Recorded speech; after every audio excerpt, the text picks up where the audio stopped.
દીધી છે। રિપોર્ટ આવ્યા બાદ હવે ખ્યાતિ હોસ્પિટલને પીએમજેએવાયમાંથી દૂર કરાઈ છે। એટલે હોસ્પિટલ હવે સરકારી ખર્ચે દર્દીઓની સારવાર કરી શકશે નહીં।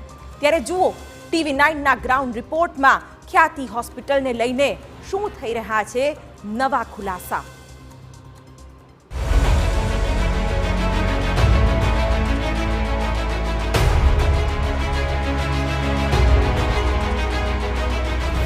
સૌથી મોટો ખુલાસો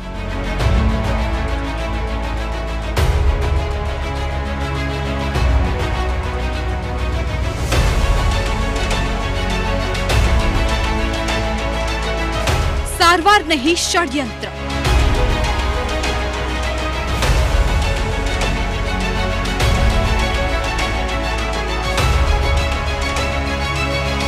દર્દીઓ સાથે મોટી દગાખોરી।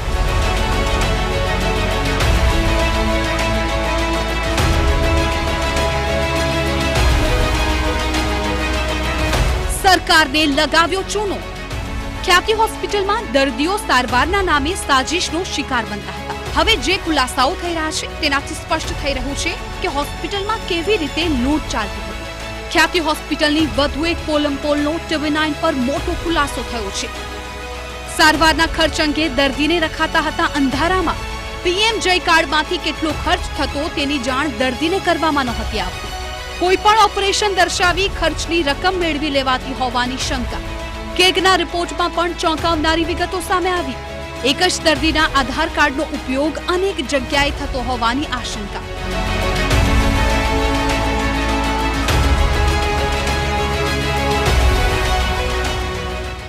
ખ્યાતિ હોસ્પિટલમાં બનેલી ઘટના બાદ પીએમ જય યોજના હેઠળ જે પણ લાભાર્થીઓ દર્શાવવામાં આવે છે તે લાભાર્થીઓ યોગ્ય રીતે પ્રક્રિયા કરીને દર્શાવાય છે કે કેમ તેને લઈને સવાલો ઊભા થયા છે। કેગના જે રિપોર્ટ છે અત્યાર સુધી આપવામાં આવ્યા છે તેમાં એક જ દર્દીને એકથી વધુ જગ્યા પર દર્શાવવામાં આવ્યા હોય તેવા કૌભાંડનો પણ ખુલાસો થયો છે। આ ઉપરાંત જે હોસ્પિટલમાં બેડની સંખ્યા હોય તે બેડની સંખ્યા કરતાં પણ વધારે દર્દી દર્શાવવામાં આવ્યા હોય તે પ્રકારના પણ ચોંકાવનારી વિગતો કેગના રિપોર્ટમાં અત્યાર સુધીમાં જોવા મળી છે।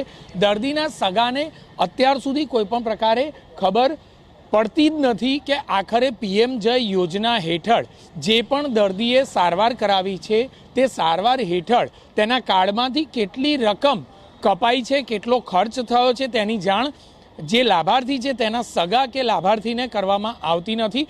માટે બિલકુલ કોઈ પણ પ્રકારની માહિતી વગર જ લાભાર્થીઓ લાભ લઈ રહ્યા છે। સાથે જ માત્ર આધાર કાર્ડના પુરાવાના આધારે અનેક હોસ્પિટલો બોગસ દર્દીઓ દર્શાવવાનો પણ એક કૌભાંડ કરી રહી હોય તેવું હાલના તબક્કે સ્પષ્ટ લાગી રહ્યું છે। ખ્યાતિ હોસ્પિટલની સાચી ખ્યાતિ સામે આવ્યા બાદ હાલ હોસ્પિટલમાં એક પણ દર્દી નથી। ખ્યાતિ હોસ્પિટલમાં હાલ કાગડા ઉડી રહ્યા છે। દર્દીના મોત બાદ ઇમરજન્સી અને ઓપીડી વિભાગમાં એક પણ દર્દી નહીં। હાલમાં હોસ્પિટલમાં મોટા ભાગના બેડ ખાલી છે।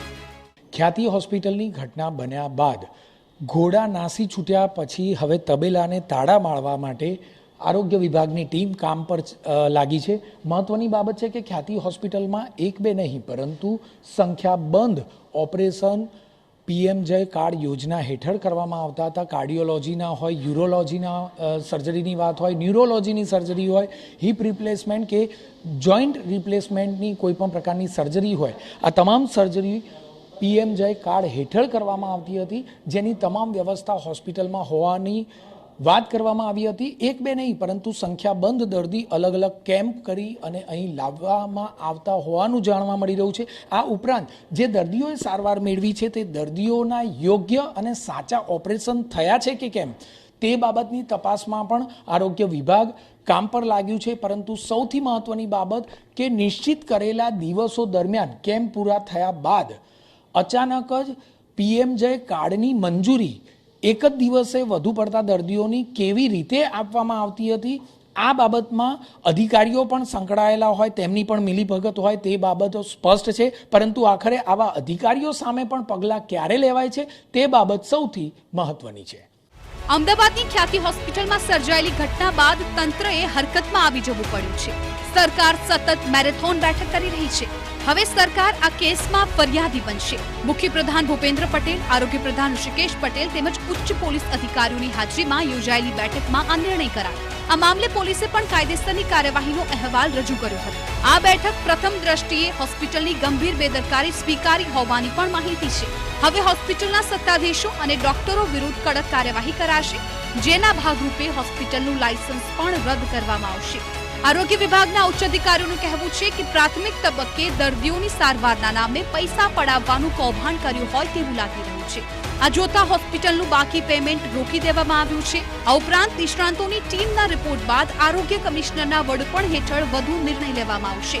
આરોગ્ય વિભાગે એ દિશામાં પણ વિચારણા કરી છે કે આ યોજના હેઠળની હોસ્પિટલ પેનલમાં ન જોડાઈ શકે, ડોક્ટરો બીજી હોસ્પિટલમાં પણ પ્રેક્ટિસ ન કરી શકે ત્યાં સુધી સસ્પેન્શનના પગલાં પણ લેવામાં આવી શકે છે. જે પણ કોઈ કાયદાકીય પગલાં ભરવા જેવા લાગશે એ તમામ પગલાં ભરી અને સખ્તમાં સખ્ત કાર્યવાહી કરી અને ભવિષ્યની અંદર એક લાલ બત્તી સમાન બધા ડૉક્ટર અને તમામ મલ્ટી સ્પેશિયાલિટી હોસ્પિટલોને એક ઉદાહરણરૂપ આપણે આ કિસ્સાથી બનાવ જે બન્યો છે એ આપણે કાર્યવાહી પણ કરીશું. અને સાથે મારે એ પણ કહેવું છે કે આવતા સમયની અંદર જે મલ્ટી સ્પેશિયાલિટી હોસ્પિટલમાં જે પ્લાન્ડ સર્જરી થતી હોય છે, નિર્ધારિત પહેલેથી નક્કી થયેલી સર્જરીઓ થતી હોય છે, એના માટે પણ કોઈ એસઓપી આપણે બનાવીશું. આગામી દિવસોમાં આરોગ્ય વિભાગ સર્ક્યુલર જાહેર કરીને પીએમજય યોજના હેઠળ કોઈ આરોગ્ય કેમ્પ ન થાય તે માટે કાર્યવાહી કરશે, જેથી આવી ઘટનાનું પુનરાવર્તન ન થાય. નોંધનીય છે કે આરોગ્ય કેમ્પ કરી હોસ્પિટલ સંચાલકોને એક પણ રૂપિયાનો ખર્ચો થશે નહીં. લાવવા લઈ જવા સાથે મફતમાં સારવાર કરી આપવામાં આવશે તેમ કહી દર્દી સાથે લોભામણી વાતો કરે છે. આ મામલે રચવામાં આવેલી સમિતિ દ્વારા જે પણ 7 દર્દીમાં સ્ટેન્ટ મુકાયા તેમની સીડી અને મેડિકલ રિપોર્ટનો અભ્યાસ કરાઈ રહ્યો છે અને આ અભ્યાસ કરાયા બાદ તેઓ તેમનો રિપોર્ટ આરોગ્ય વિભાગને આપશે. હાલ તો ખ્યાતિ હોસ્પિટલના સંચાલકોનો દાવો છે કે તેઓ સરકારની તપાસમાં સહયોગ કરી રહ્યા છે. જે ઘટના બનેલી હતી તે પછી પોલીસની જે બી સઘન તપાસને બધું ચાલે છે. ગવર્મેન્ટના આદેશ પ્રમાણે જે પણ અમારા તરફથી એ લોકોને સહયોગ જોઈએ છે અને જે તપાસમાં જરૂરી કાગળ ને બધું છે એ માંગણી પ્રમાણે અમારા જે બી અધિકારીઓ છે એમને પૂરતા પ્રમાણમાં આપી રહ્યા છે અને પૂરા પ્રમાણમાં એમને સપોર્ટ કરી રહ્યા છે. હોસ્પિટલ અત્યારે કાર્યવંત છે. હોસ્પિટલમાં અત્યારે એક પેશન્ટ એડમિટેડ છે અને ઓપીડી બી નિરંતર પ્રમાણે જે રૂટીન છે એ પ્રમાણે ચાલુ થઈ ગયેલ છે. તમારા બધાના સહકાર બદલ ખૂબ ખૂબ આભાર. જો કે સવાલ એ છે કે 6 જ મહિનામાં 380 એન્જિયોગ્રાફી થઈ ગઈ, 220 એન્જિયોપ્લાસ્ટી અને 36 બાયપાસ સર્જરી કરી નાખી અને 3.66 કરોડ પણ લઈ લીધા. ત્યારે સૌથી મોટો સવાલ એ છે કે 2 દર્દીના મોત માટે જવાબદાર કોણ? 2 દર્દીના જીવ લેનાર ખ્યાતિ હોસ્પિટલને ક્યારે બ્લેકલિસ્ટ કરાશે? ખ્યાતિ હોસ્પિટલના કૌભાંડ પાછળ કોની રહેમ નજર? હોસ્પિટલ દ્વારા દર્દીઓને સારવાર ખર્ચની માહિતી કેમ ન અપાતી? સ્ટેન્ટ મૂકવાની જાણકારી દર્દીઓને કેમ ન અપાય? શું આરોગ્ય વિભાગ કેટલીક ખાનગી હોસ્પિટલને છાવરે છે? શું આરોગ્ય વિભાગ દ્વારા ચેકિંગના નામે નાટક ચાલે છે? શું મૃતક દર્દીઓના પરિવારજનોને વળતર મળશે? મેડિકલ માફિયાઓ પર લગામ ક્યારે? ગુજરાત મેડિકલ કાઉન્સિલરે પણ આ મામલે સઘન તપાસની માંગ કરી છે અને કડકમાં કડક કાર્યવાહી કરવામાં આવે તેવી માંગણી કરાઈ છે.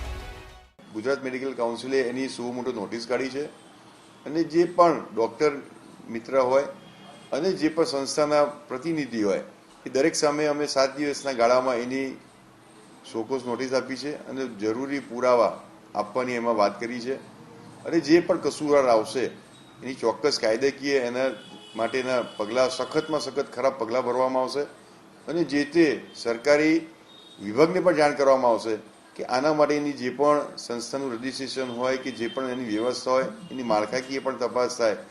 ખ્યાતિ હોસ્પિટલ સામે તો કાર્યવાહીની શરૂઆત થઈ ગઈ છે અને આગામી દિવસોમાં કાર્યવાહી પણ કરવામાં આવશે. જો કે રાજ્યમાં આવી અનેક ખ્યાતિ હોસ્પિટલ હજુ પણ ધમધમી રહી છે, જેની સામે પણ કાર્યવાહી કરવી એટલી જ જરૂરી છે, કારણ કે સવાલ નિર્દોષ અને માસૂમ દર્દીઓનો છે. અમદાવાદથી જિગ્નેશ પટેલ અને નરેન્દ્ર રાઠોડ સાથે બ્યુરો રિપોર્ટ TV9.